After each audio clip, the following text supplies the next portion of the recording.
మేము రాష్ట్ర డీజీపీ గారిని కలిసి రాష్ట్రంలో నెలకొన్నటువంటి అరాచక పరిస్థితుల గురించి మా ఆందోళనలు, మా ఫిర్యాదులు అందజేయడం జరిగింది.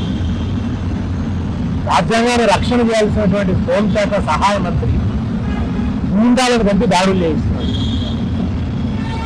ఈ రాష్ట్రంలో ముఖ్యమంత్రిగా, హోంమంత్రిగా ఉన్న ఆయన 2.5 సంవత్సరాలుగా వరుసగా బీఆర్ఎస్ పార్టీ కార్యాలయాలుగా దాడులు జరిపిస్తున్నారు.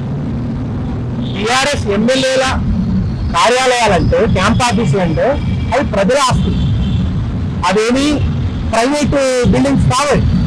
ప్రజల పన్నుల నుంచి వచ్చినటువంటి ఆదాయంతో కట్టినటువంటి బిల్డింగ్స్.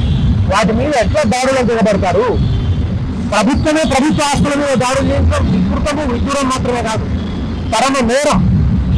నేరపూరిత అంటే ఇవాళ నేరమే అధికారమై కూర్చుంది. నేరస్తులే మంత్రులు అవుతున్నారు. నేరపూరితమైనటువంటి పరిపాలన సాగుతోంది. ఇంత జరుగుతుంటే వరుసగా చూశారు మీరు.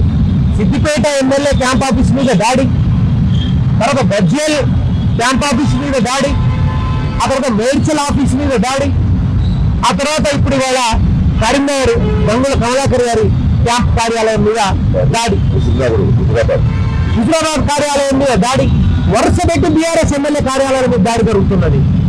దీన్ని ప్రభుత్వం ప్రోత్సహిస్తున్నది. నిన్న మీరు అందరూ టీవీలలో స్పష్టంగా చూసింది. గుండాలు రెచ్చిపోతున్నారు, కారు అద్దాలు పగలగొడుతున్నారు. పాడి కౌశిక్ రెడ్డి గారిని చంపేస్తామని చెప్పి బాహాటంగా ప్రకటిస్తున్నారు. పోలీసులు బుజ్జగిస్తున్నారు.